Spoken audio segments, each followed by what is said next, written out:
So, good evening, everyone. Good evening, everyone. I think we are still admitting some people as there is a major interest. We still have some people in the waiting room, but let me start already with the introduction.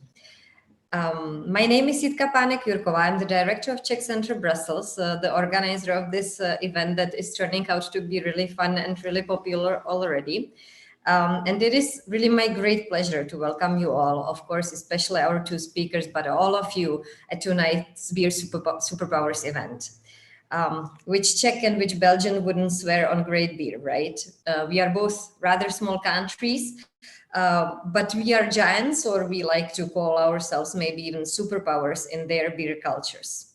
In Belgium, as well as in the Czech Republic, people gather around beer to discuss their daily troubles, their political opinions, maybe in normal times, their frustrations. We were not able to organize what we originally wanted, a very physical encounter of people over the best Czech and Belgian beers, but we decided to take it online, and it seems right now that it might be actually working really well, or we hope for that. The interest in this event has been enormous. We sold out all our beer samples twice, both in Belgium and in the Czech Republic. So that was a pleasant surprise. And thank you everyone once again for this wonderful feedback on our event. Let me start with the general Zoom rules, and then I will move to some of the details of this event, and then of course to the introduction of our speakers. As you all know, after these few months that we have mostly spent on Zoom, please, it's ideal to keep your microphones and your cameras off unless you are talking. So I would ask everyone to turn their microphones and their cameras off for the time of the beer tasting, and then you will be very much welcome to turn them on after the tasting for a discussion with Luke and Philip that will take place in some 50 minutes. After the presentation. Then the Q&A, the rules are, as you know them, again, the same. Please, you can ask your questions by raising your virtual hand in the participant section, or you can write to the chat and we will translate the question to the speakers. If you don't feel comfortable in English, that's fine too. You can of course ask in Czech or in Dutch or in French, and this will be translated to the speakers as well. No problem with that. We are rather multilingual here. We hope you have your beer packages ready, the Czech ones for our Belgian viewers and the Belgian ones for our Czech viewers, and that you are able to enjoy tonight with Luke and Philip. An important disclaimer is that we are recording this session. It will be later on for view online as well. So if there is anyone who does not want to be visible on the recording, you can always change your Zoom name in your personal settings. And even a more important disclaimer, there is a personalized playlist that is called Beer Superpowers. You can find it on Spotify, but my colleague is sending the link right now to the chat section. We encourage you very much to put this on the background as, to introduce the ambience of your favorite bar. The playlist has been put together with Luke and Philip. It's their favorite beer songs or drinking songs or just ambience songs. So enjoy them. I've been enjoying them very much in the past few days. I will very soon introduce the speakers. But let me also first say that we are having a competition tonight for a book written by Philip Nerat, The Beer Kingdom of Belgium. The book was translated into English very recently. We are posting the rules into the chat section right now as well. But in general, we will ask you to choose your favorite beer sample of tonight. Yes, that's the book that Philip is showing up there. To choose your favorite beer sample for tonight and try to write a sentence about the beer, introducing it as if you were a professional beer reviewer. So if the beer is reminding you of a meadow at your grandmother's cabin in summer, it's perfectly fine. If you have any other association, that would be very much welcome too. Just write us one sentence about your favorite beer from tonight, and please add your email so we can contact you afterwards and send you the book if your answer is found to be the best one and is the winner of this competition. So that's the competition. And finally, I have this very pleasant task to thank all our partners, and there have been quite a few, so bear with me for 2 more minutes. I have to thank immensely the representation of South Moravia to the European Union. There are 3 samples from the South Moravian region. You guys have been wonderful in physically dragging the beer to Belgium, so thank you so much. We wouldn't be able to do it without you. Very warm thank you to the Czech tourism in Benelux that have helped us a lot as well, and to the representation of the Pilsner region to the European Union. They have also provided samples of their worldwide known lager.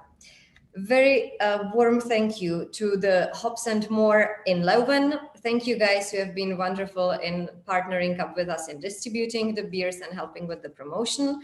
Thank you very much to the Beer House in Prague, the same. I'm glad that there was a success on the Czech territory as well. Thank you very much to the Beer Grand Cru magazine that has been our partner for promotion of this event. And on the Czech soil, it has been the Pivo Beer and Ale magazine. So thank you very much again for your partnership. And we also have to thank 3 of our breweries that gave us the samples for a very favorable price or for free: the Únětice Brewery, the Mazák Brewery, and the Forkloster Brewery. So that was all the partners. Thank you very much to the team of the Czech Center Brussels, who has achieved the impossible, dragging twice beers in between the Czech Republic and Belgium amidst the COVID lockdown, but we did manage, so I'm glad. And now it's finally the time to present the people that really are essential for today's evening, and we are very amazingly helpful in preparing that. Let me welcome Luc de Rademacher, who is a tasting director at a very important beer festival, the Brussels Beer Challenge. He's also a juror at international beer festivals and a lecturer in zytology, which is a new word for some of us, maybe, for some of us not. Of course, a study of beer. And Luc will be tasting and commenting Czech beers tonight. He knows the Czech Republic very well as the Czech beer, so he's the right person to do so. Thank you so much for being here with us tonight. The second guest from the Czech Republic who will be commenting on the Belgian beers is Filip Nerad. Welcome, Filip. Filip is a former Brussels correspondent for the Czech radio. He did spend his years in Brussels, of course, reporting on EU affairs, but he also gathered pretty substantial knowledge on Belgian beers and published a well-received book, The Beer Kingdom of Belgium, that was first published in Czech, but also now translated into English and is finding its way into the world right now. And Filip lives currently in Prague, where he is the Czech radio analyst, but remains a very avid beer lover and, of course, a very important person of this event as well. Thank you guys for your personal contribution and feedback and everything you have done for tonight. And the floor is yours right now.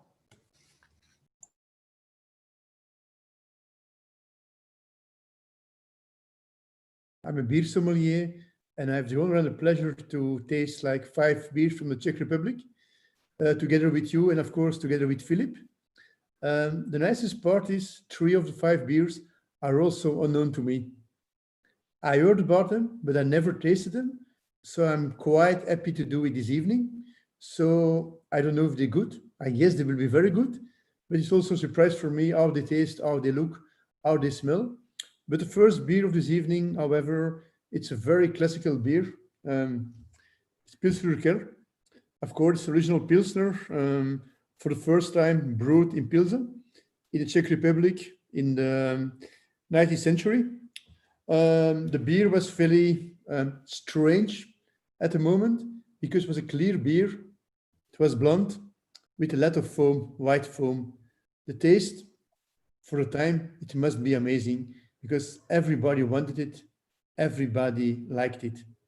It was even so far that the beer started to be copycat in a lot of European countries, and it was exported all around Europe and actually all around the world. It even came to Belgium, and even in Belgium, it caused some troubles in the beer industry because everybody liked Pilsner beer, and the people didn't like the original Belgium ales. So what our brewers did in the early 20th century, they start like a competition along Belgian brewers to create a beer that can be a competitor for Pils beer. After a few attempts, they came up with a style, Special Belge. So actually, one of our famous Belgian beer style is just a reaction to the race of the Pilsner beer. So let's try the beer. I even got like my old vintage glass from the Pilsner brewery. I bought it in the 90s at a brewery in Pilsen during my first visit. I have a brand new one that the brewery gave to me a few years ago, but I prefer this one, so I'm going to use it to taste the beer.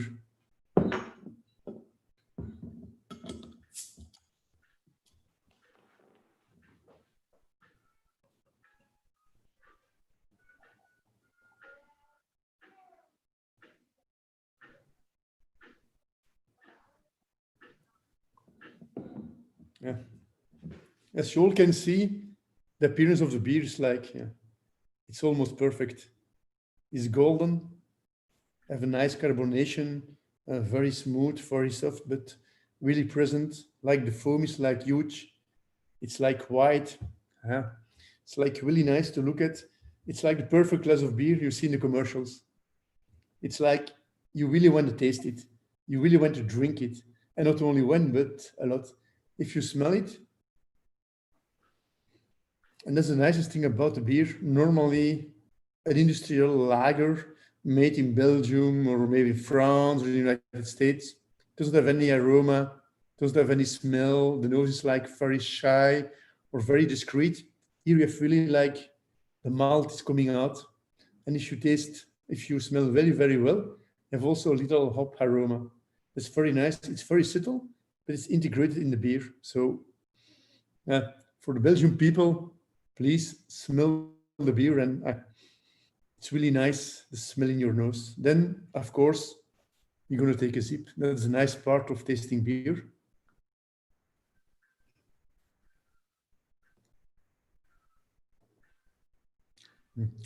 Sorry, but I'm going to take a second sip. It's too good.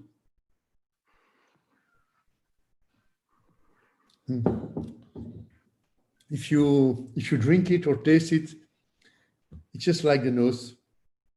It's clean. It's fresh. You have like the malt is coming out. You have kind of sweetness. You have a light body. It's very drinkable. It's very smooth.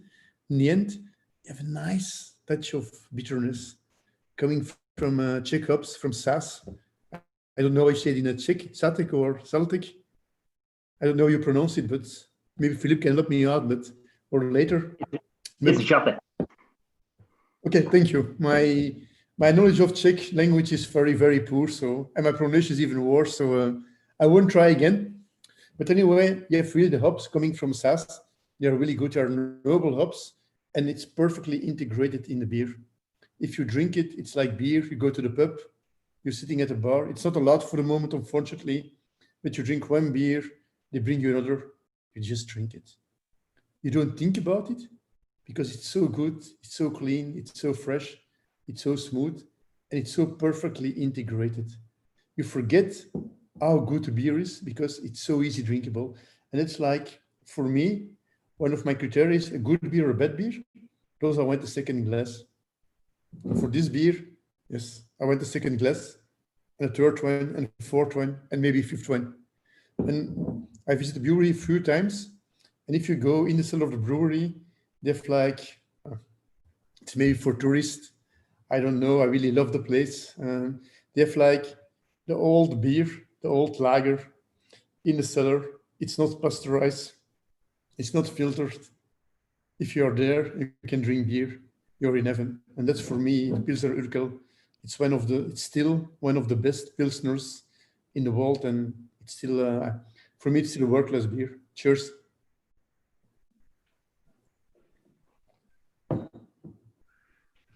Okay, it's my turn now.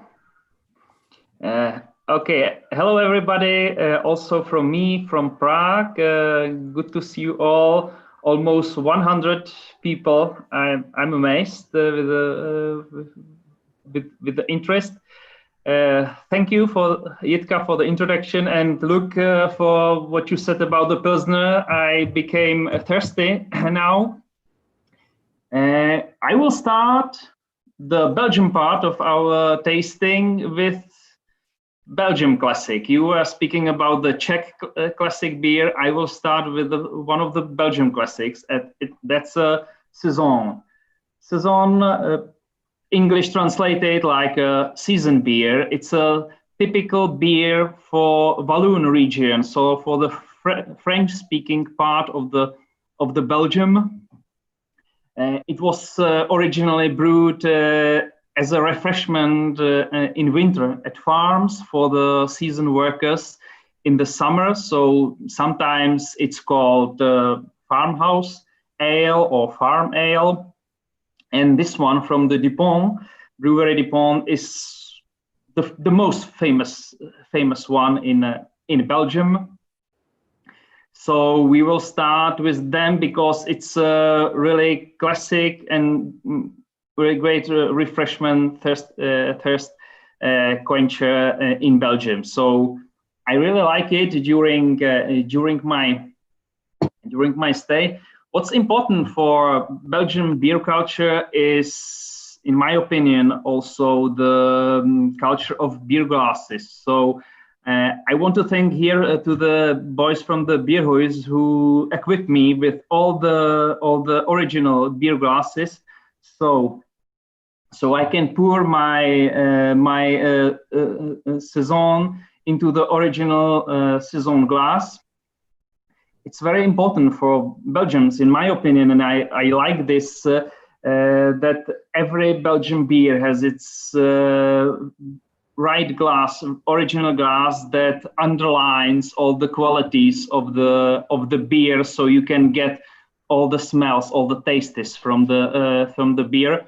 So we will start with the Saison, and for the Saison, this one is used this simple handleless glass with a heavy button. We know it also from the Czech Republic. We drink our session beers from such a glasses. So we will be tasting this one, and oops.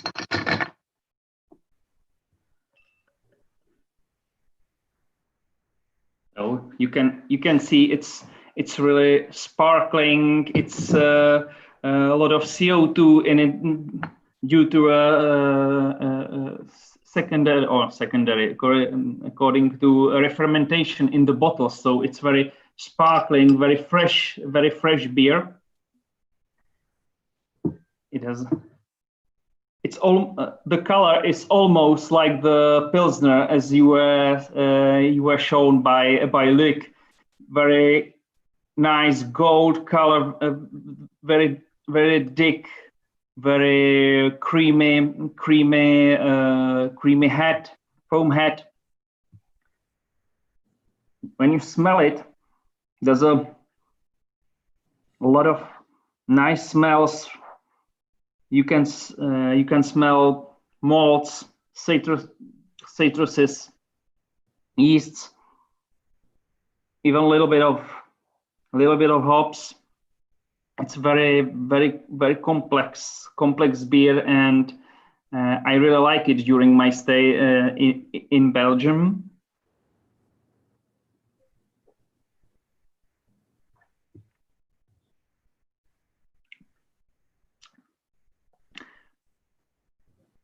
Yeah, really complex aromatic beer. There's a fine hoppy flavor, and in the same time such a dry bitterness.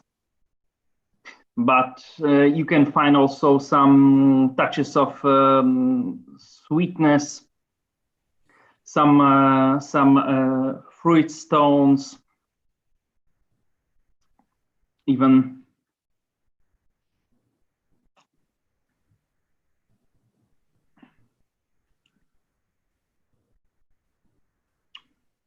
some herbs and spices. So really great beer. And I like this long, dry aftertaste in your mouth after you sip it. So, in my opinion, it's such equivalent to the Czech Pilsner, because you can't get the Czech Pilsner in Belgium. So I prefer to drink this beer. And one last remark. What is also important for Belgian beer culture is the food pairing, or pairing food and beers, because in Belgium beer is a very high quality beverage, like wine, and the Belgian chefs can do amazing things with beer and food. So I will also give you some hints what you can pair with the beers we will be tasting here. So regarding Saison Dupont, it pairs excellently with the seafood like mussels, or with cheese dishes, generally with matured cheese. I personally, as I said, drink it as an alternative to Czech Pilsner, so I really like to pair it with the roasted meats, and you can also pair it with a chocolate. And who will win my book? Who will find even the hint with what kind of chocolate you can pair this Saison with. I don't have a chocolate here, but I took one favorite Czech matured cheese. So I will enjoy my beer with this cheese, and I leave the floor for another beer. Okay. Send me some cheese. Enjoy it. Thank you very much. And enjoy the beer and the cheese. I have a second beer from Czech Republic. I'm going to try to pronounce the name, but Unetike Pivo. It's unfiltered one. It's the first time in my life I'm going to drink it. I heard about the beer, I heard about the brewery, but I never tried it in my life. So it's going to be like a journey for me and for you.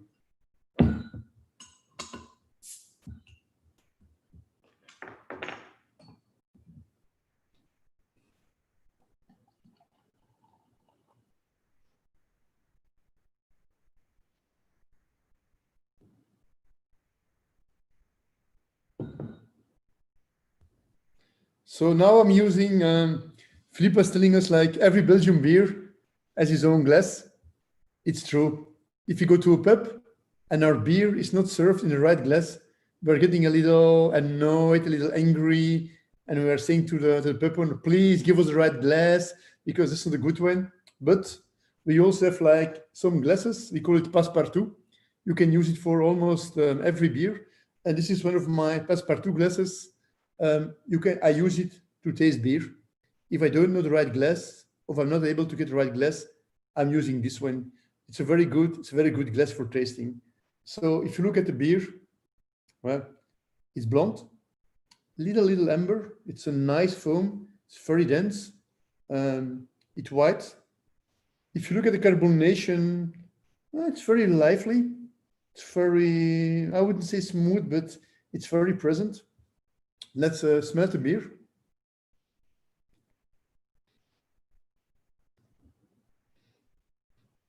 When I smell the beer, actually I smell two things. I smell like the yeast is very present in the nose.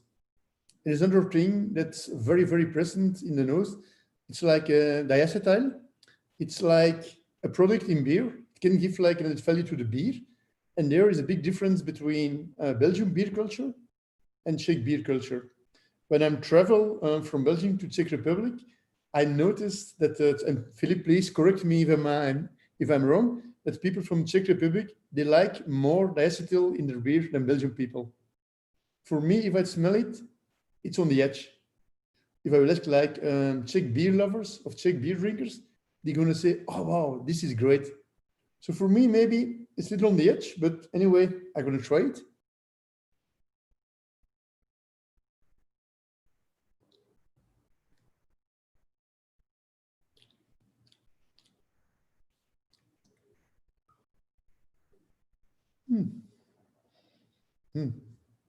In the mouth, like the beer is very soft and very smooth. It's like a treat on the palate. Like the mouthfeel of the beer is amazing. It's medium to me. It's not full body. It's not light. It's medium. And then once again, like the acetyl, it's like a touch of butter. It's very, very, very, very present. For me, it touches the borders of like it's pleasant or it's not pleasant. I'm talking about personal preferences, but it's a real Czech style, and I learned to appreciate it when I came to Czech Republic to taste beer. You have it more, and once you are there, you are in it, you like it. If I come back to Belgium, then I have to say it's different from Belgian beer culture than Czech beer culture. But anyway, the beer is good, clean, drinkable, and very soft. If I can make the relation to the Pilsner Urquell, the two things I like about the beer, both beers are very soft and very drinkable. I repeat myself, but you want to drink another glass and another glass, another glass. And that's for me is beer culture. And Philippe was telling about Itka during the introduction. She was telling that, okay, we are two small countries, but you have like a giant beer culture. We are superpowers about beer, but we also are superpowers, pubs. I know some great countries, they have great beers, but they don't have great pubs. And for me, in the world, there are only 4 regions or 4 countries where they have like a great pub life. Of course, Belgium, the UK and Ireland, Germany, and Czech Republic. If you go there, pub life is amazing. And I remember the first time, it was also in the 90s when I bought the vintage glass. When I came there, we went to university, and with 4 friends, we drove with like an old car, a very old car. We drove to Czech Republic, and the first pub, they told us, if you are there and your glass is empty, they just bring you another one. And we didn't believe it because in Belgium, it's completely different. And we're sitting in the pub and we drank our glass like very, very fast to get like, and then the waiter came with like 4 big glasses, and he just put like another mark on the little paper for the bill. It was amazing. And that's like something you should cherish, you should care about, because great beer is nothing without a great pub and a great pub culture. That's what I say, but take another sip and cheers.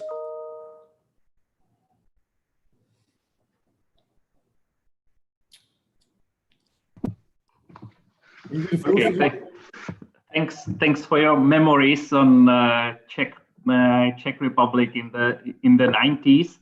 It's almost the same till nowadays. Even the Pilsner is maybe 20 times more expensive than it was at that time. But back to Belgium, I will come to another Belgian classic, and we are coming to one of the treasures of the Belgian beer culture, and that's Trappist beers. This one is a really exceptional beer. Orval, I think everybody knows it. It's from the Orval Abbey at the really southern edge of the Belgium, near the borders with the Luxembourg. It's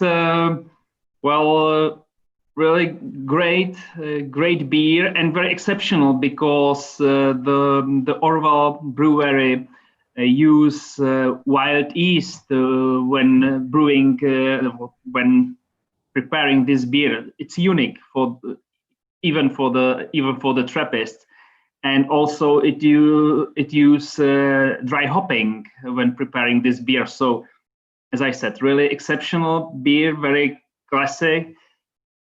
It's famous also for its glass. It's an iconic glass with a wide bowl, such a short stem. The interesting is that the designer of the glass is also architect of the whole new Orval Abbey, which was built in the 1920s. And the brewery was opened there in the 1931, so that the monks could earn some money for renovating of this abbey. So they started to brew beer and sell the beer. And the architect not only built the abbey, the brewery, designed this glass, but even this bottles look like a bowling pin, and it was everything done by one man, which was called Henri Vaz. As I called him in my book, very Renaissance man. So we will now taste this great beer.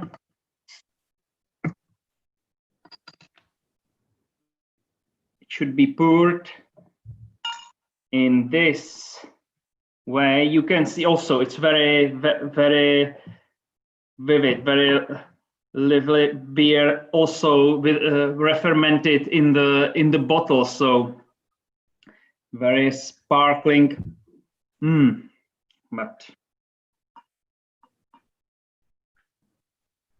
But thanks to this shape, all this foam will flow all over. As you can see, it is a nice orange gold color, or maybe a bit amber. Nice creamy head. Really fantastic beer. When you smell it, you can smell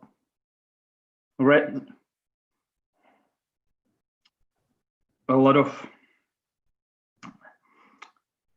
let's say, resin, lavender, orange, even a little bit hops, thanks to dry hopping. It's also very complex beer.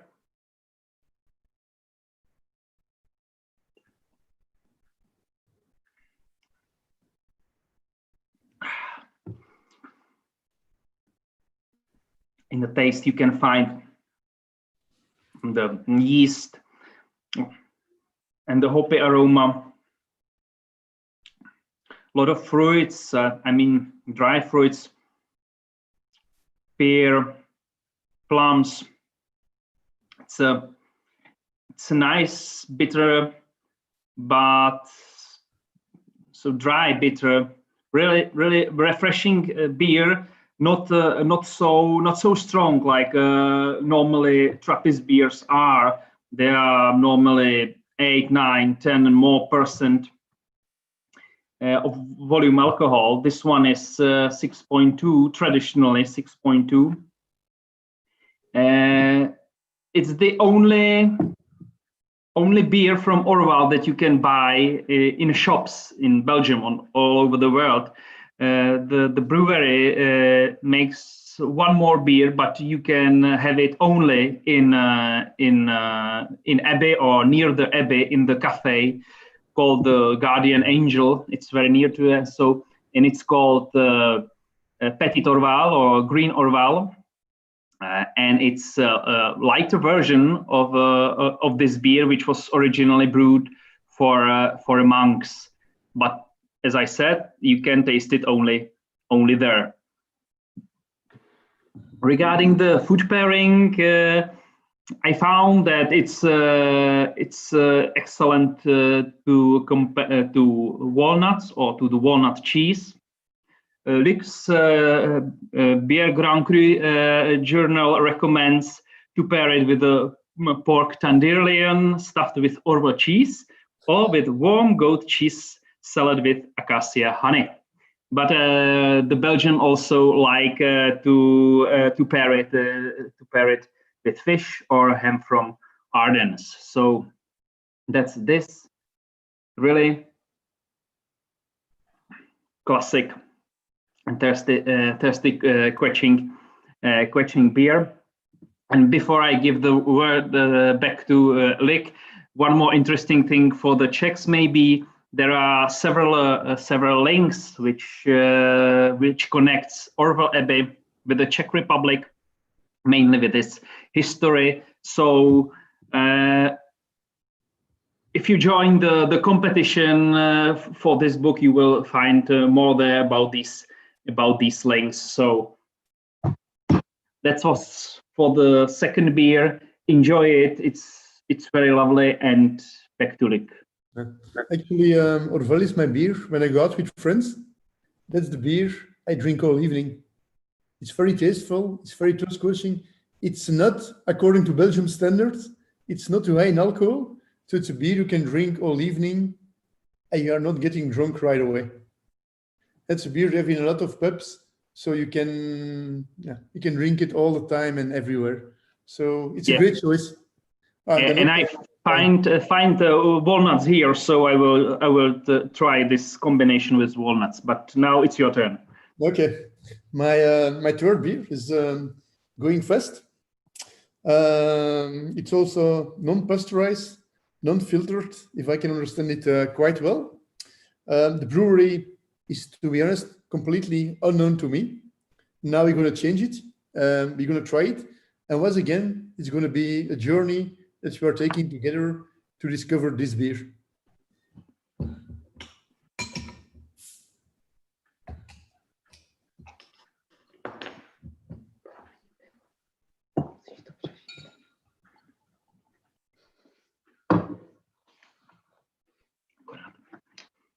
Ty ořechy jsou těsně do zubu. Ne, to chtěl zkoušet. No. Once again, the beer is looking great. Amber color, very nice, dense, white foam, nice carbonation.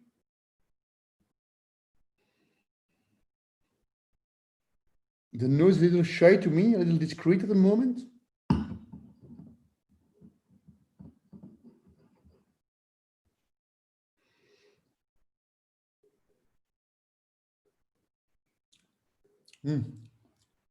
Oh, this is quite nice.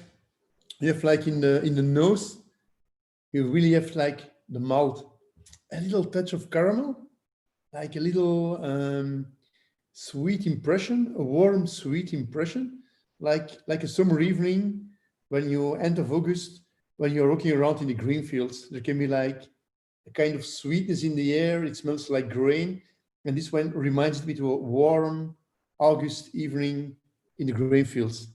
And if you smell it, it's really the malt that's doing a great job. If you drink it,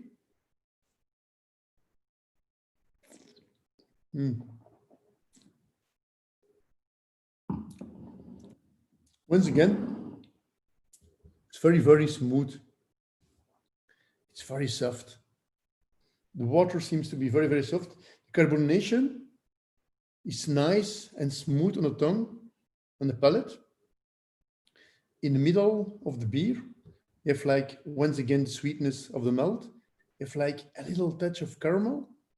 And then in the end, it's going really smooth. And you have like a small touch of bitterness. But I also like about the beer, it's very balanced. It's completely imbalanced. You don't have any angles.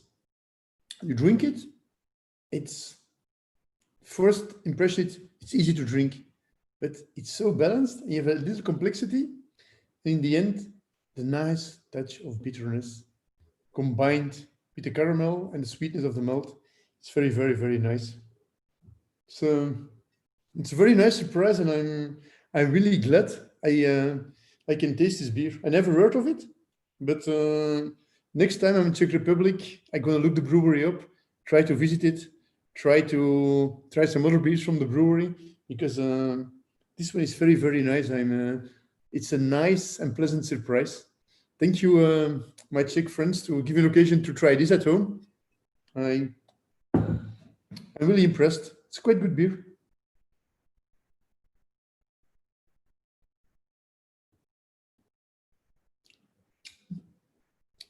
Thanks.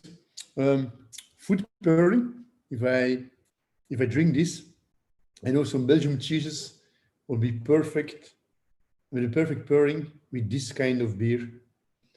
Or even it looks like a little bizarre or strange, but try lobster with this beer. Because you have a little touch of caramel, a little touch of nuts. And if you have like a boiled lobster, you have also the little sweet and touch of nuts. And I never tried with this beer, but I think it can work. So with holidays, with Christmas, open a bottle of this beer, buy a lobster and try it. Cheers.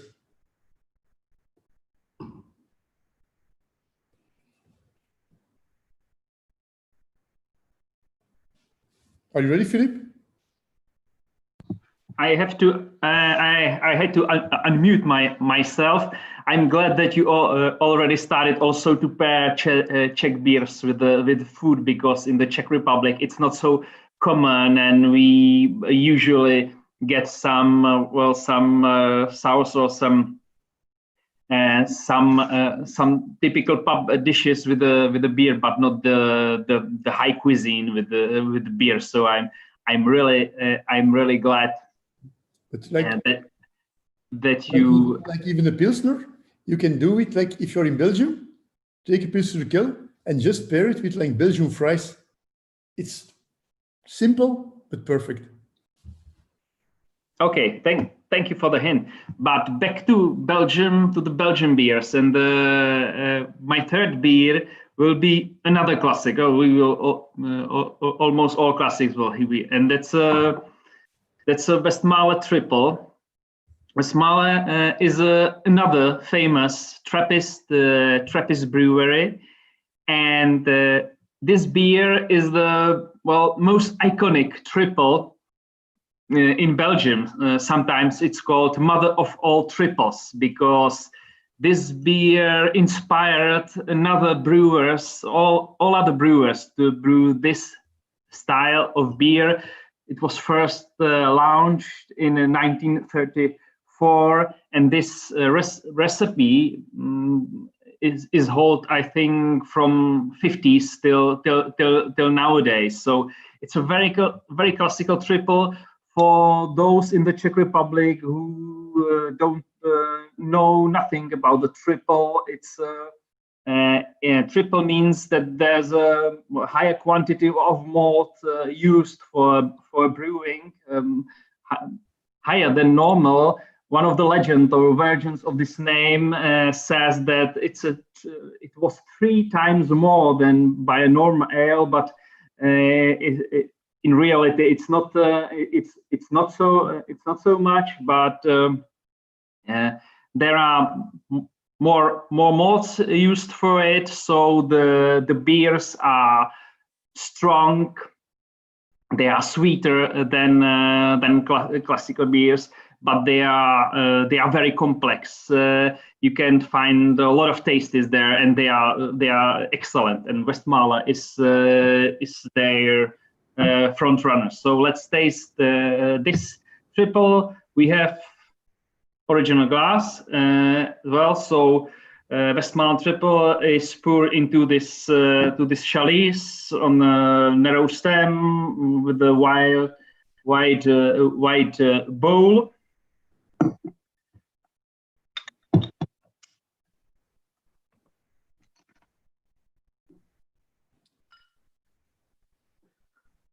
Again, it's re-fermented in the bottle, so very living beer. You can see the nice color again. Gold, really deep gold. Nice, thick, creamy foam head of the beer. And when you smell it, it's it's wonderful. You can smell, well, fruits, hops, also such a honey sweetness, spices. As I said, it's a very complex beer, not only for smelling, but mainly when you taste it.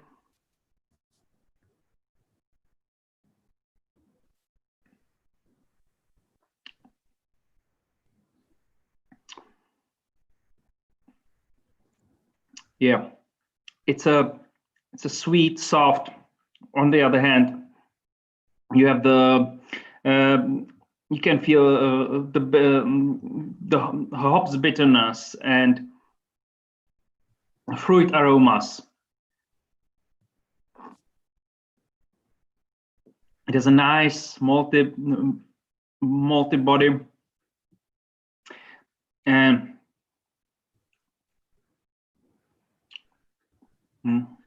wonderful long aftertaste, where you can find honey, again some citruses, orange peel.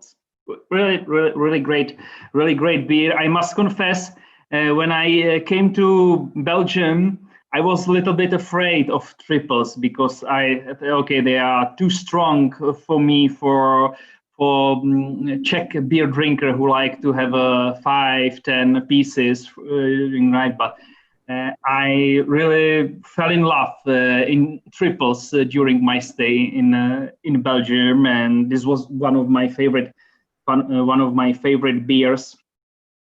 So I have to mention the food pairing also. I was looking for all these pairings, and due to its complexity, you can pair it with a lot of foods, with cheeses, caprese salad, beef stew with chicory rolled in ham, and according to the Lix Beer Grand Cru, it goes well with a salmon fillet with leeks and grilled asparagus. So now you can try this beer if you have. I will try it again with my with my cheese, and I give the word back to Lick. Yeah. Westmalle is indeed one of the finest beer in the world, and as a triple, it's like outstanding. And like Philippe was saying, the only mistake at Westmalle is the level of alcohol. It's too high because that's a beer you want to drink all day, but after 2, maximum 3, you're like, oh my god. But okay, back to Czech beer, and we also have a beer from an abbey made by the monks. I'm really curious to taste it. It's normally it's a Belgian tradition to make beers in monasteries all over the place. We have, of course, our Trappist ales made by the Trappists, but we've also a lot of breweries or monasteries who making beer, let's say, according to the raw recipe they found. In 9 out of the cases, it's just like a marketing talk, but we have some great monastery beers in Belgium. So now I'm very eager and very curious to taste one monastery beer out of Czech Republic. Once again, beer looks fine. The carbonation is very, very, very lively. The beer is amber with like some a red shine or red touch in it. It's like, yeah, a decent, rather small, white beige foam that's lasting. Yeah, great appearance, you would say.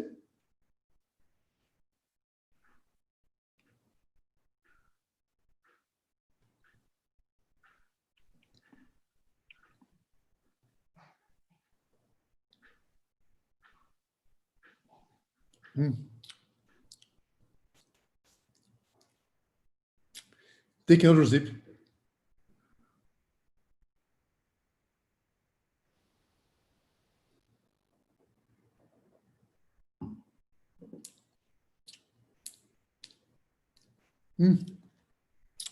This is a nice beer. The nose, once again, the malt, but of course, like malt from Czech Republic. It's really great. One of the best in the world. You smell the warm, sweet smell of the grain, of the malt in it. Once again, little caramel.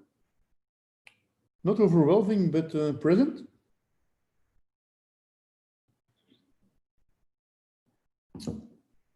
In the mouth, medium body. Once again, and all the beers have it, I must say. They are really smooth, soft, and very drinkable, and very, very gentle on the palate. It's a little bit like the third beer. Soft, caramel, sweet. In the aftertaste or in the final, once again, a little touch of hops. Here have also like some fruitiness, some dry fruit in the beer. And what I really especially like about this beer, it lingers. It puts like a layer on your tongue, on your mouth. And even after like, I'm talking now for 1 minute, without having a sip, the beer is still present on my palate. It lasts. If I do like this, I still can taste the beer. It's like a well-made English cask ale. When you drink one sip, you have a layer for the next 2 minutes on your palate. This beer is doing almost the same. Take another sip.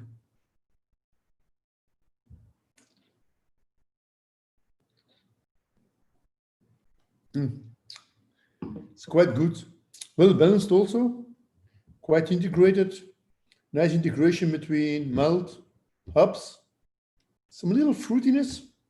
I don't know if it's esters or it's coming from the yeast, but it's quite nice. And the sweet touch of the malt is also once again very present. It's a nice beer. I get.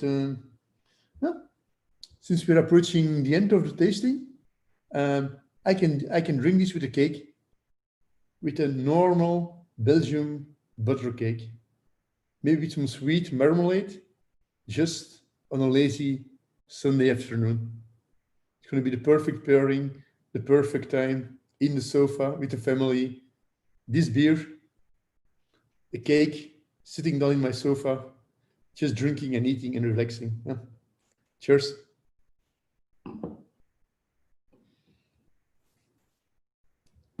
I think you have another Belgian beer, Philip? Of course, and I'm glad that you mentioned the sweet, because we are coming to the sweets and to the sweet beers. And what we'll be tasting now in the Belgian section is the Castel Donker, which is a strong dark ale, or sometimes called quadruple. It's dark top fermented beer brewed with the special malts and brown sugars. A lot of Czechs know it and drink it, even though they don't know it, because it's a basic for Castel Rouge, which is one of the most popular, maybe most popular Belgian beer in the Czech Republic. And the Castel Rouge is a blend of this Donker and cherry liqueur.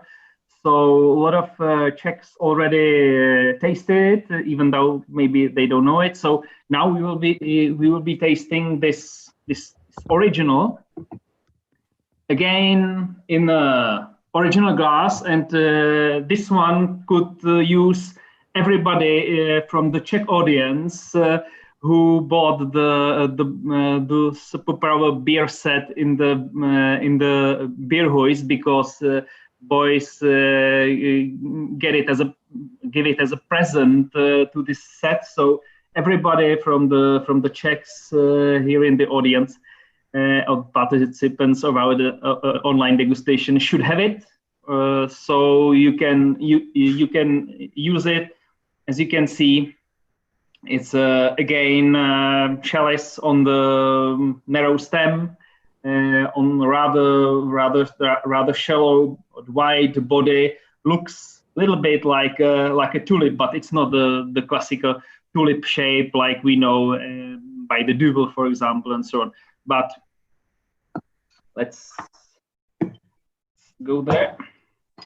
According to the brewery, it should be poured on one time with the one move. So let's try it. Wow, nice job. And I was successful. And you can see it's a nice, oh, you can't see it. Nice dark brown, well, mahogany, almost mahogany color. Well, creamy head, or beige, or almost dark, or brown head, and when you smell it, you smell caramel, raisins, dry fruits. It's well, touches of chocolate. It's really like a dessert beer. It's a very strong. So if Ulrich said that the triples are strong, the Westmalle triple has 9.5% of alcohol. This one has 11, so almost like wine, or like a wine. So be careful. It's very strong.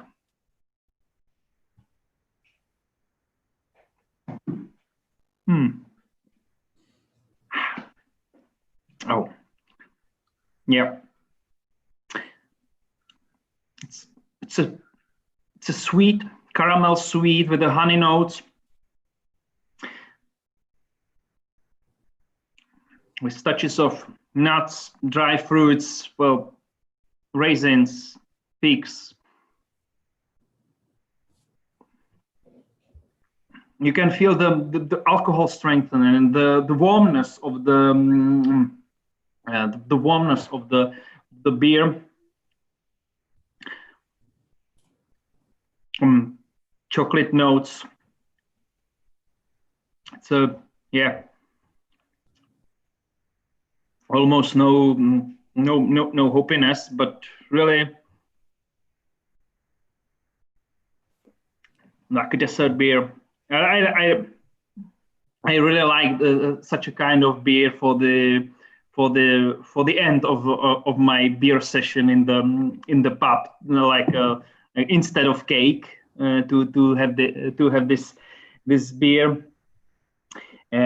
In Belgium, it's paired with a red meat, like a lamb, or with the oxtail. The brewery Van Hansebroek recommends pairing with pork cheese.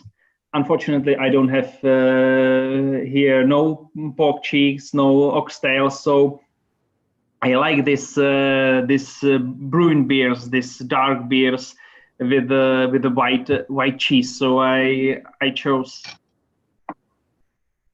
goat cheese. So I will enjoy my Castle Donker with the cheese, and give for the last time, or for the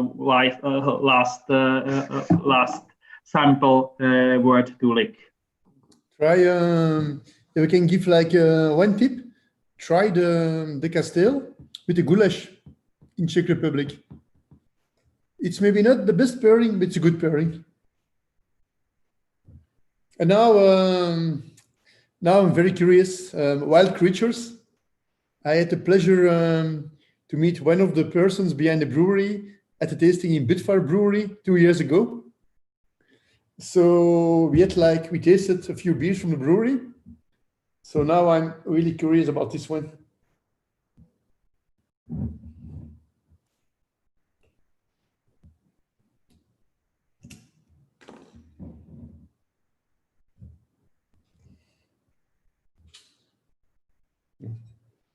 Anyway, what's also for me very important, of course, the beer is the most important, but also the packaging is very nice. It's very important. If you see this kind of bottle of beer, it's almost like a bottle of wine or a bottle of champagne. So I really love the packaging.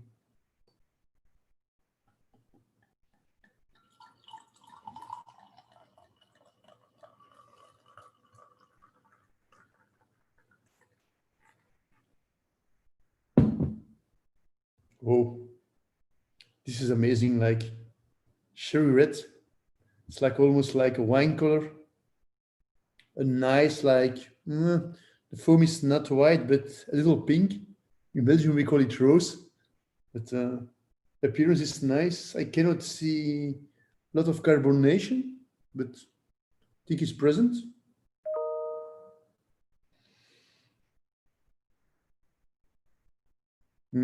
The nose is nice. I have a little like a touch of wild yeast, like wild fermentation, some fruitiness, some horse blanket. Quite complex, also quite challenging.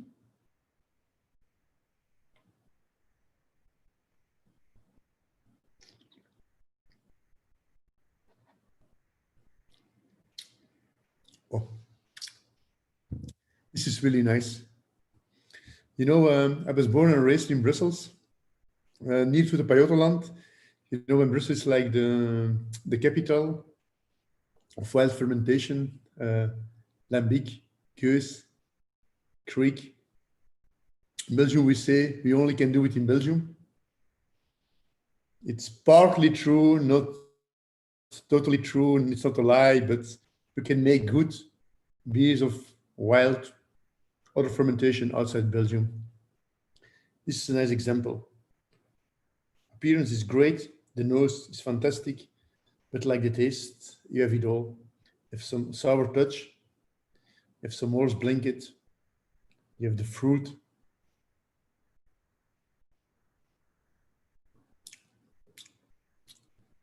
And in the end, it's very lingering. It's a very long final. You can enjoy it again and again. This is really, for me, that's all the beers were fantastic and good, but this is really, this is a top class beer. It's quite amazing having a beer like this from Czech Republic. You don't, if people are asking like, what beer can drink in Czech Republic, everybody will say Pils. A few people will say, Dunkel Lager. A few people will say, you have some Abbey beers somewhere in the country, but nobody will say you can drink a wild fermented beer with fruit. But this is great. Thank you for sending me the bottle. Cheers. Philippe, it's your turn.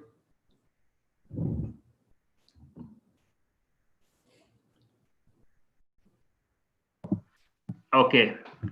The beer that you were tasting comes from the wine region, from the Southern Moravia, from Mikulov, which is the heart of our wine industry. I like the region, and I like it also because of this brewery, these beers. It's maybe the only one brewery which works with the wild fermentation and focus only on wild or spontaneously fermented beers. And Jitka Ilčíková, who is the brewmaster, combines them with the grapes, with the different kind of wine grapes, and the beers are really wonderful.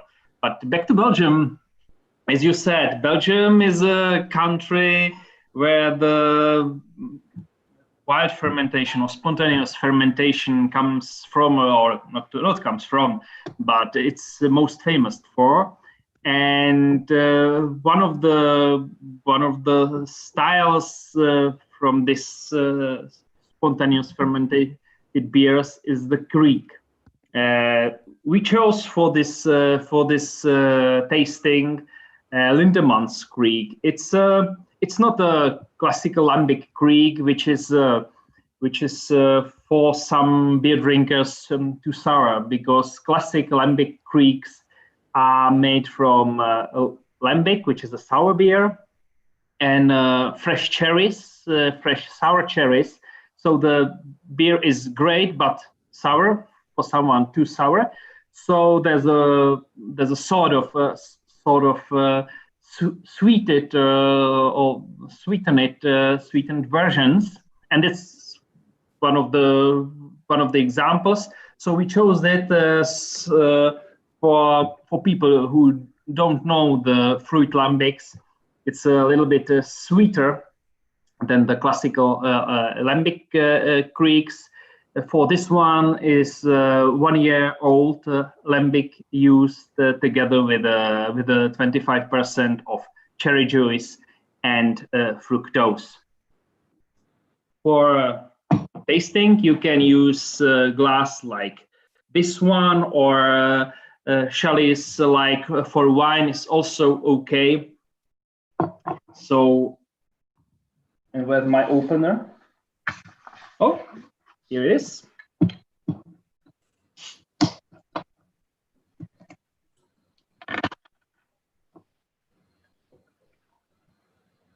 can see the color. It's sparkling red, ruby red with the pink foam, or as you said, rose.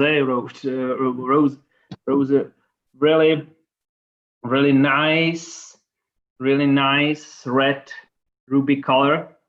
When you smell it, you really very intensive cherry smell.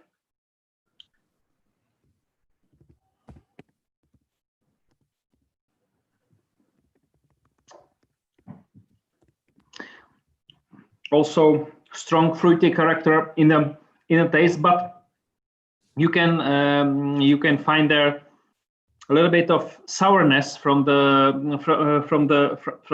lambic.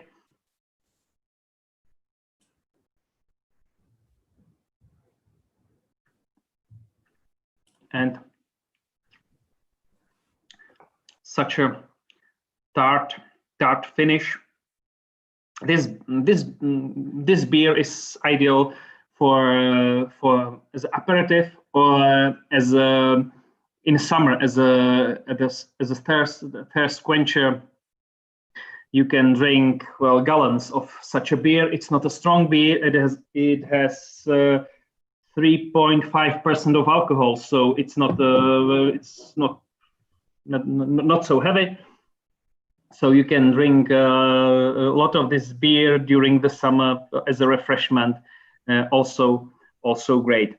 Regarding the food pairing, I found that it goes well with the Italian goat cheese brunet, or with the cottage cheese, and some beer connoisseurs recommend to pair it with the meatballs, cod fillet, or with a mushroom sauce. I don't have any mushroom sauce or meatballs here. As I show you, I have my goat cheese here, so I will enjoy this with this light fruit beer with the goat cheese. And I think now it's for Jitka to host the debate, or start the debate. Thank you so much, guys. That really was entertaining and interesting at the same time. I'm also having really good time reading the discussion both here and at our YouTube channel. It is pretty funny. So thanks to everyone who shared their insights and their comments. I have first 3 questions. I will ask them right now, but please, everyone in the audience, you can already be raising your virtual hands in the participant section, or you can keep asking your questions in the chat, and we will then ask them for you or ask you to go directly to the speakers.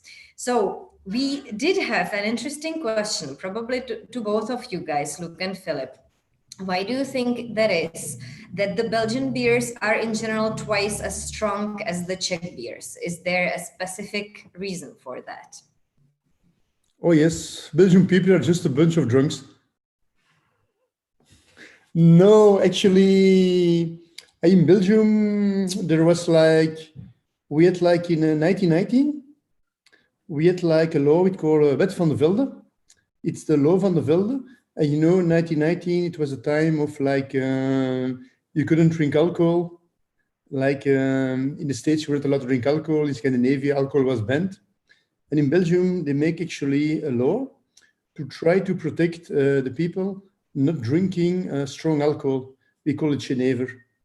And one day, they decided you could not sell alcohol with more than 20% ABV in public places.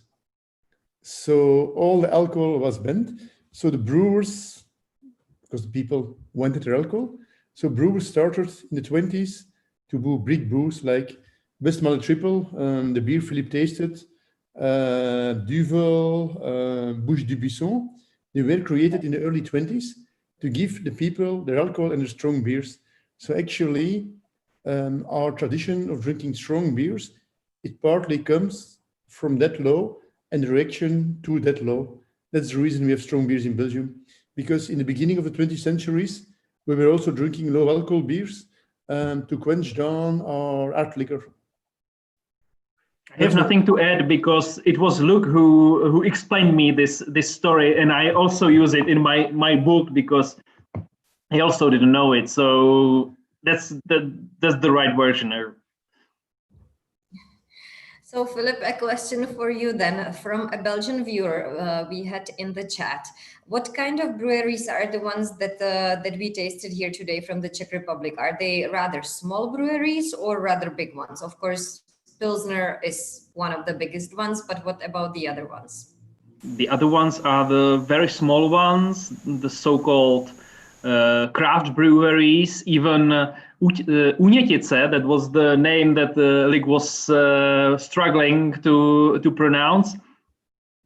Unětice is now, well, let's say it's a middle class brewery, but still it's still the craft there, and it's very popular brewery near the Prague. I was there 2 weeks ago. We made such a weekend trip outside of Prague, so we went there to buy some beers. We have a very popular action, Zachraň pivo. In English, it's Save the Beer.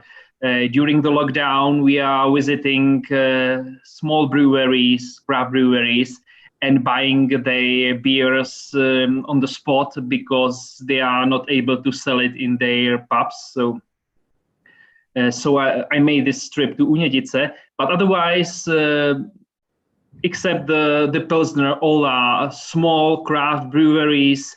The last one Lik was tasting, the Wild Creatures. It's a brewery of one woman. It's Jitka Ilčíková who is doing almost everything there in the Mikulov. Mazák is a brewery from Dolní Bojanovice. It's a family brewery in a small village or small town in the southern Moravian. And even the Abbey brewery you were tasting. So all are the craft breweries, small breweries, and they are very popular now in the Czech Republic.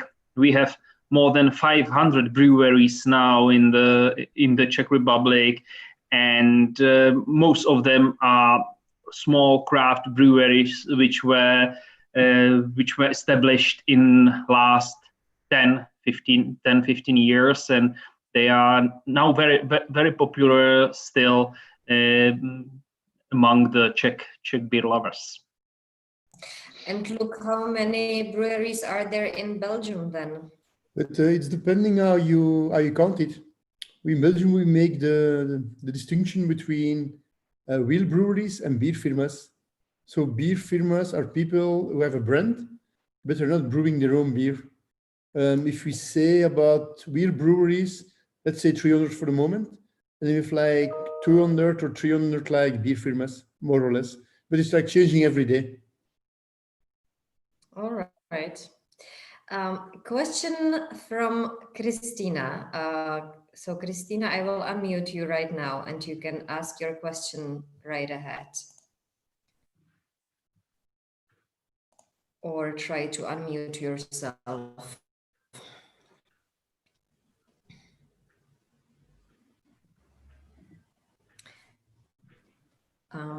You should be able to unmute yourself, Christina, by clicking on the microphone. Not working yet. Okay, let me then ask Mr. Vrchota, who is also having a question for our speakers. You can unmute yourself and ask yourself now if you can. Hello, is it working? Yes. So good evening, both of you. I thank you very much for the presentation you had tonight. I would like to ask both of you which one of the samples we've had today you find the best. And also I would like to ask if there is another favorite beer we didn't have today that you personally like. Thank you very much.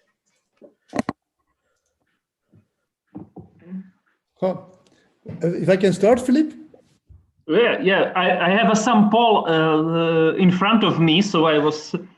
I don't know if it is for me or for the other participants, but please. That's for everyone. Okay. No, the best beer is hard to tell because the styles were quite different. But in the tasting, what for me were two most surprises, wild creatures, because I didn't suspect such an high quality beer, spontaneous wild fermentation coming from Czech Republic. Even I met the brewster 2 years ago. I tasted the beer, and in my memory, it was not that good. But that bottle, this sample, for me was amazing. Also, the third beer, the amber beer, for me was really a revelation because I liked the smoothness of it, and like it was really soft caramel, like the malt was great. So I really liked it. And when I come to Czech Republic, it's not about a brand, but when I go to a pub, I order a Pilsner, 9 out of 10. The Pilsner is so good. I spend the rest of the day in the pub. So that's my feelings about today's visitation. That's my feeling about beer in Czech Republic. Once you have a Pils over there at the bar, I can spend the rest of the day in the bar just drinking the fresh, clean Pilsner. I hope it answers your question. Okay, and I can spend all night drinking Belgian beers. And my most favorite are the first two ones. Also, so Saison Dupont. I like, as I said, I really like Saison. It was also I didn't know Saison before I came to Belgium, and it was a discovery for me. And I really like Orval. Orval is very drinkable, very fresh beer. You can, as Lick said, you can spend all night on Orval and you can easily survive. When you will drink Westmalle Triple all night, you will be dead in the morning. So my most favorite ones are the first one, but Westmalle Triple is also my favorite one. Regarding the creeks, I like, it's my passion, the sour beers, and I like lambics, the Gurzes creeks. but I really like the sour ones. I'm the one who was raised on a Czech classic in pub, which is a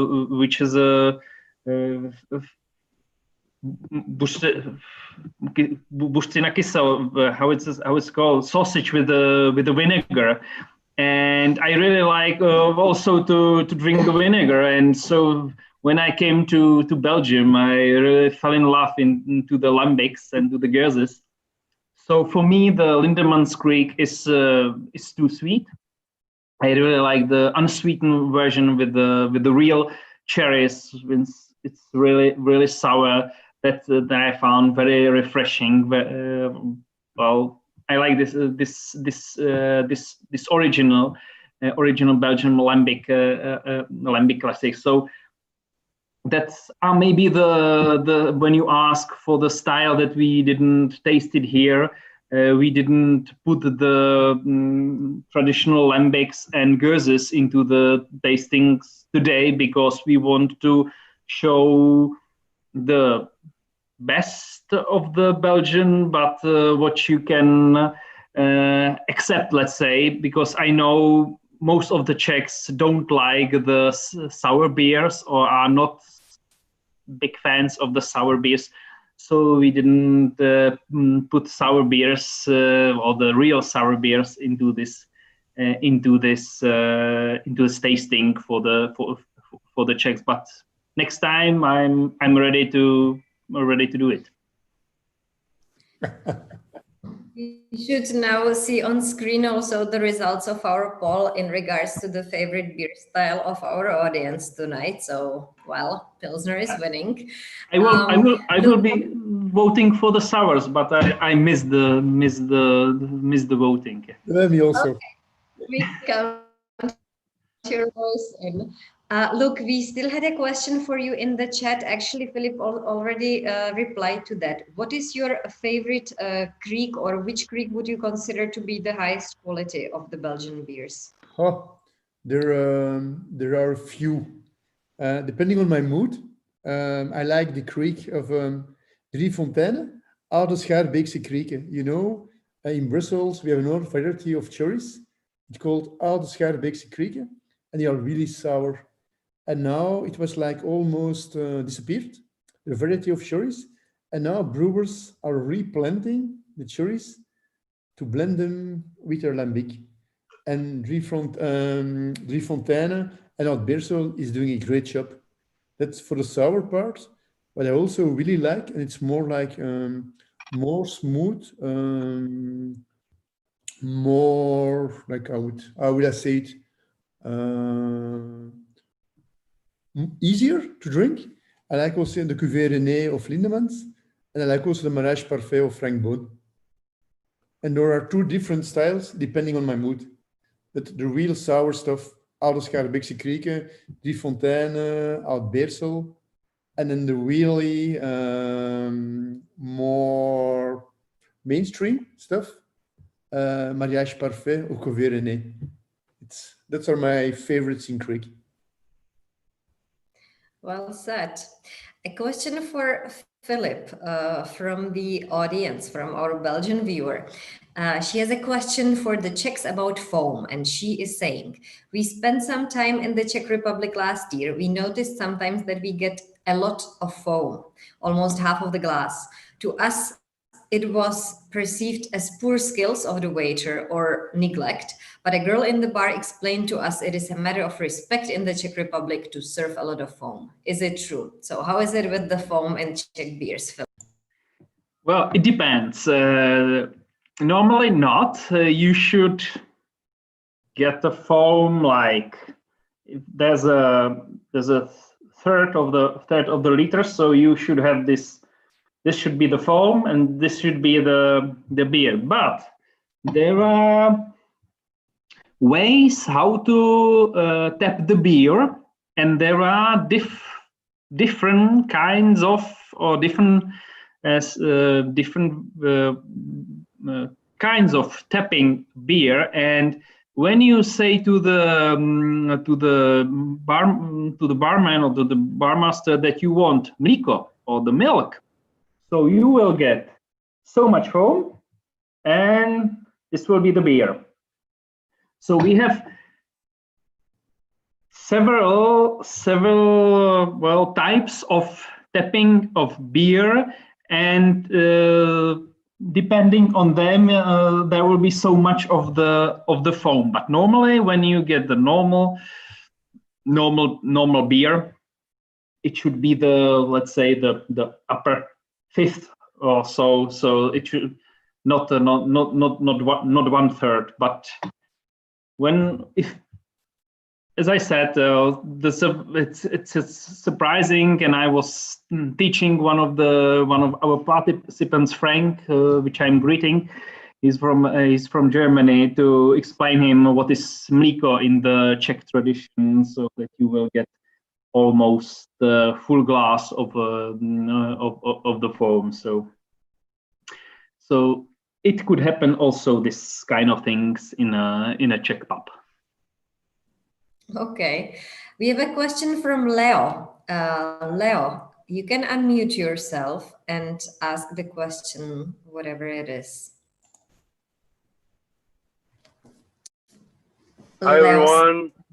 This Hi. is Leo. I'm from Brazil. I was, as you can see, I'm in my car. I just had to stop the car just to watch your presentation here, guys. It's awesome content. Thank you. And I have 3 questions, right? Basically, the first one is, we see a lot of Belgian imports here in Brazil, right? But we don't see that many options in terms of Czech beer around here. So what are your thoughts about the way that the Czech market deals with imports, especially in our region here, because we see a lot of Belgian beer, and I really would like to try a lot more of Czech beer in my own country. So this is the first one. The second question would be, I'd like to see some recommendations from you guys on Belgian triples, which is basically one of my favorite styles of beer. And the third one is regarding brewing. I am a brewer myself, and if you guys can give me some pointers in terms of brewing techniques to brew the perfect Czech Pilsner, which is one of my favorite beer styles ever in terms of drinkability. And Luke, cheers, miss you, Cheers, and Leo. can't Nice wait to to see see you, my you friend. in Blumenau next year, if possible, right? Miss you a lot. See you guys. Here's my friend. Philippe, I'll let you answer the question about the Czech Republic. Yeah, and I stopped the car. I did stop the car. I'm parked here. No worries. Okay, that's fine. I wouldn't like to that something happened to you. Regarding the export to Brazil, and unfortunately, we have some big exporting labels like Pilsner Urquell or Budweiser Budvar, which are sold all over the world. But I'm afraid that they are so strong and so export-orientated beers. And the Pilsner Urquell is a part of Asahi group, so they can reach even such countries like Brazil. But I'm afraid no other Czech brewery or brewery group is able to reach Latin American. I would like to be wrong, but I'm afraid it's so far away that it's possible only for these strong, big export-orientated breweries like the two I mentioned. So I'm not sure if you can taste more Czech beers in Brazil, even though I would be lucky if you could. And regarding the triple, I must say my my most favorite triple is called Padier, and it's from small brewery from southern Belgium called Collier. And I found it very accidentally. It was at the beginning of a Brussels beer weekend when I was a correspondent in Brussels, and the journalists have free beers before it starts on Friday evening. So I came to the stand of this brewery, tasted this beer, which is allegedly, or the brewery said it's brewed under the full moon, only under the full moon. I'm not, but it was very delicious, very drinkable, even though it has a 10% of alcohol. I drank there 4 or 5 glasses of it, and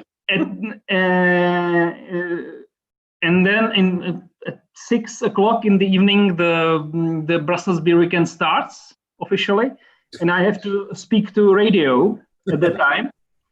So it was very challenging moment, but since then I really like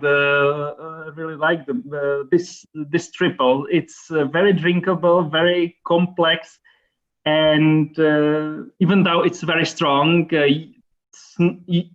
you don't feel the strongness of the beer. So that's my favorite triple, Belgian triple called Padier. Regarding the brewing, I don't give you any advice because I brewed only once in my life, and the beverage I brewed was something like a Pilsner that you let one day standing on your table. It tastes like this, so no foam, no CO2 or such. So I'm not a great expert on brewing. So I let it on Nick.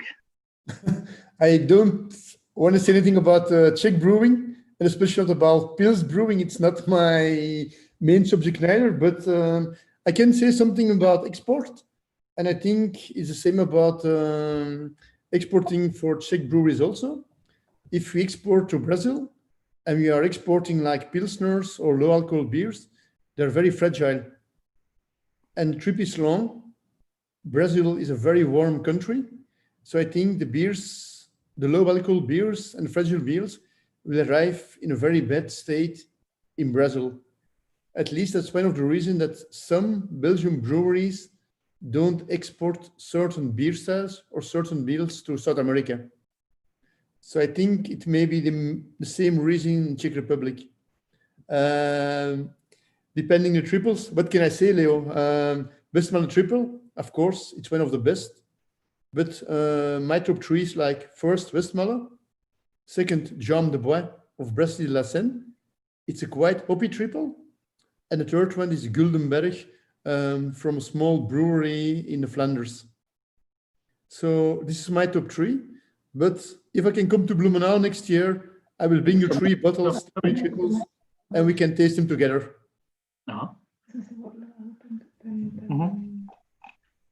You guys, we have so many questions here. I am afraid we won't be able to have all of them, but I can assure everyone who has questions that once the Q&A session is over, you can still hang around, and if Philip and Flick are available, they can answer you in a less organized manner after we quit the live stream, because there are questions pouring in via YouTube and our chat channel and everywhere else.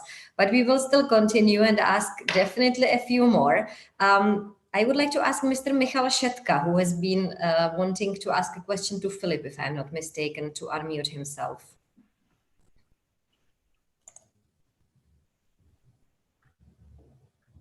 Yeah, can you hear me? Yes. Yeah, perfect. First of all, thank you very much. It was very interesting. I would like to have 2 questions. Philip, first of all, one, it's technical, because during the tasting of Saison du Pont, you've been talking about the re-fermentation in the bottle. Could you explain it to me? What does it mean? Okay, I can. And could you put the second question? So I will do the. Yeah, but maybe after that, but because I'm really interested in the meaning of that, because re-fermentation is something, and I'm from the wine business. I'm the wine taster and the editor-in-chief of the wine magazine. So wasn't it just a mistake? And don't you want to talk about fermentation in the bottle? Because re-fermentation is something like the secondary fermentation in the bottle. Yeah, you're right. It's such a secondary fermentation in the bottle, and it's a very typical for Belgian beers.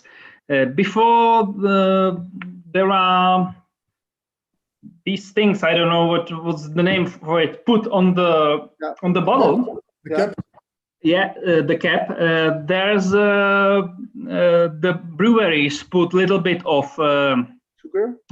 sugar, sometimes also a little bit of yeast, and then cap it. And there's a new process of fermentation in the bottle. So that's why the beer is working even when it's when it's bottled. And I know.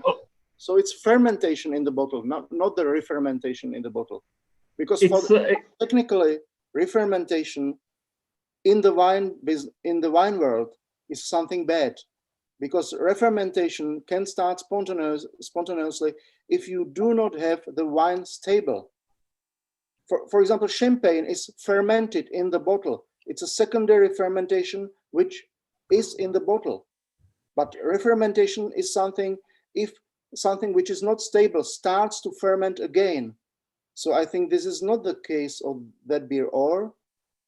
I don't know if I'm mistaken, but it's the re-fermentation. It's the terminus technicus that all English literature use for this process in the beer bottles. So maybe Luc can explain it better. But every literature I read, every people I spoke to use the term of re-fermentation when speaking about this process in the beer bottles. So, Luc, can you explain us? Actually, your explanation was quite clear. Re-fermentation is the correct technical term. And what's different with when I don't know anything about making wine, to be honest. I just drink. But when we do re-fermentation in a bottle, some Belgian breweries are using another yeast strain. They have a first yeast strain to the fermentation in the tanks. Then when they fill the bottle, they add a little of sugar, they add a little yeast of another yeast strain. And that's one of the reasons we call it re-fermentation. Okay. But it's actually, I think it's a word game, but yeah, that's true. Belgian brewing word, we call it re-fermentation. Okay. And the second question was about the beer and food pairing, because actually we do use some standards, some things which work together traditionally in a wine business. So how do you approach your pairing suggestions?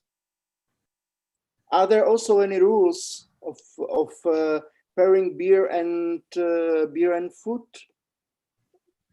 Yes, in Belgium, it's my personal approach. I like to work with the 3 C's. It's complement, contrast, and cut. We got the same in wine? Yeah, if you like complement, you're looking, just in a nutshell, looking the same taste in the beer as in the food. So sweet food with a sweet beer. Yeah. If you're doing contrast, like a bitter beer or sour beer with some sweet food. And that's different in the wine world, except maybe for champagne or sparkling wines. Cut. If we eat, for instance, cheese or like food with a lot of grease, a lot of fat, there's a film on your tongue and your tasting buds are covered with some fat. That means that your tasting buds are working less well. So then you can drink a very hoppy beer or sour beer, clean your palate, or a beer with a lot of carbonation to really scrub your tongue. And that's in a nutshell, that's the way we do it. Yeah, and of course, if it's very similar. A lot of tasting, a lot of eating and drinking. Okay, perfect. Thank you very much. You're welcome. The next question is from Mr. with an interesting name, Michael Hoppenbrouwers. Michael, if you can unmute yourself, the floor is yours now.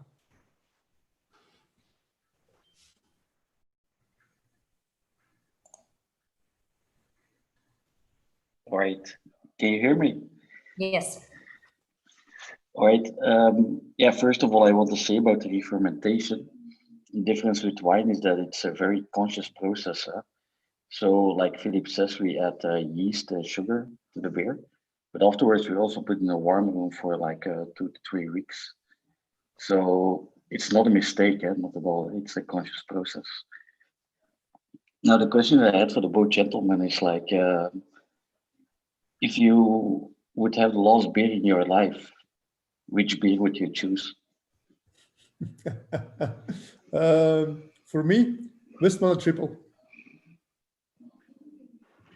Such a hi, Michael. I must greet Michael because, to be honest, you see the guy who wrote the foreword or preface to this book. So Michael is really one of the beer experts in Belgium, and it's such a difficult question. I love so many beers. I don't know what to choose. Well, I wasn't prepared. It's a nasty question, isn't it? It is, yeah. But for me, it's very simple. I take a Westmalle Triple, and then I'm hoping for resurrection, so I can drink another. For me, it's the same, to be honest, because I grew up there. You know that. No, I know you very well. Maybe I will drink beer from my hometown, Benešov, which I started when I was 15 years old, so some 25 years ago. So it's a quarter century. So I started with a beer called Ferdinand, and it was not so much delicious beer at that time. Now it's more better. So maybe I will take this one because it's my hometown pride, and so maybe this one. But really difficult question. I like so many beers, so different beers that I can't choose. Right. Thank you very much, guys, and thank you to the organization. It's a fantastic event, really. Great to see you. I'm glad that we have such a good feedback. There have been quite a few comments about the number of the samples, that it is a lot for one evening. A very specific question goes to Luke. How many beers is he going to finish tonight, if all 5 of them? And then I will also like to relay a question to Philip. How did he choose the sequence of the beers? Specifically, the viewer asked, why did he not start with the Creek? But for me, the beers are getting a little warm. So, and I'm talking a lot. I'm not drinking. So I'm gonna finish the bottle of Wild Creatures. That's for sure. Before I go to sleep, the bottle of Wild Creatures will be empty. That's for sure. So I finished almost all the beers I opened here. My wife is helping me, so so I'm not such a drinker, but we are almost empty. And the reason why I didn't start with Creek, even though I originally planned it, it was I followed the sequence that Luc took. So when he started with the Pilsner, I respond with the Saison, and he put the spontaneously fermented beer or the Czech sour ale to the very end. So I put also the Creek to the very end. So it was choreography of the evening, how it was stretched by the lake. So I followed him, and the Belgian beers responded somehow to the Czech beers that Luc presented before me. All Right, and we have a question from Mr. Václav Vrchota. So, Mr. Vrchota, if you want to unmute yourself, you are free to do that now. Thank you very much. Is it working? Yes. I would like to ask you if you are planning another session with different samples for the future. Thank you very much. That would be a question to me, I'm afraid. Well, we are, of course, extremely pleased by this amazing turnout, which really is amazing, and by this amazing interest in the event and in the mutual interest, I would say, in the beer cultures of the two countries. Just an illustration story, the Czech beer samples here in Belgium sold out even before we managed to start proper advertising for the event. So my colleague very hastily brought another car of Czech beers to Belgium, and that was gone in like 4 hours, I think. So I think there is a demand. And we will definitely take into account also what has been called for in the chat, and that is something focused on pairing of beers with food. There were some fun remarks, but also some pretty serious remarks in the chat. So we promise we will take this into consideration for the beginning of the next year. And we will, of course, ask Luc and Philip to be there with us if they will be willing to do so. So we promise to consider that and try to plan it if possible. And if I can speak for myself, I would say yes, but wait. I can agree more with you, Philip. Okay, well, I think we should actually slowly approach the end of this event. I do have a few more questions here. So let me ask those that I've noted down, and then we will end the live stream, but let you guys hang around if you want to, of course. Philip, you are known, maybe a last question for you. You are known for your beer coasters collection as well. And someone is asking whether a beer coaster is as important as a beer glass. For me, yes, but normally not.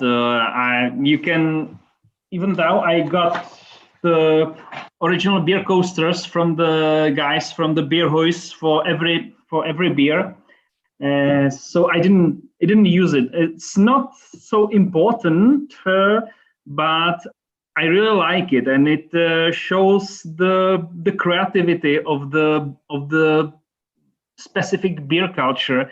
And in this way, Belgian beer culture is also very rich, and I don't know any other beer superpower which produce so many new beer coasters. So yeah, you can have every month a new beer coaster of the brewery, and well, I really like to